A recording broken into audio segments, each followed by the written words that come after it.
দর্শক সরাসরি যুক্ত হয়েছি গণ অধিকার পরিষদের কার্যালয়ের সামনে থেকে। আপনারা দেখতে পাচ্ছেন গণ অধিকার পরিষদের অফিসের সামনে সংবাদ সম্মেলন করতে উপস্থিত হয়েছিলেন গণ অধিকার পরিষদের সভাপতি নুরুল হক নূর এবং আজকের জাতীয় পার্টির হামলায় আহত রাশেদ খান।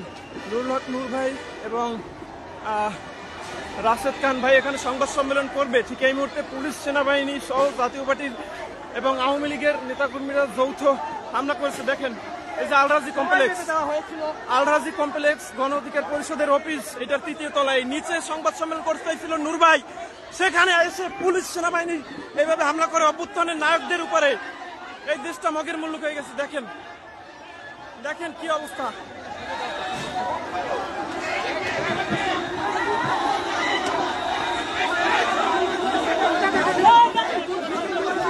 নূর ভাই রক্তাক্ত, নূর ভাই রক্তাক্ত, সেনাবাহিনী দেশবাসী আপনারা দেখেন অভ্যুত্থানের নায়ক, অভ্যুত্থানের নায়ক নুরুল হক নূর ভাই, আমার ভাই আহত।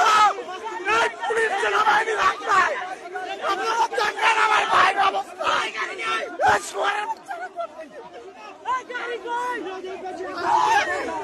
নূর ভাই, নূর ভাই, নূর ভাই সেনাবাহিনী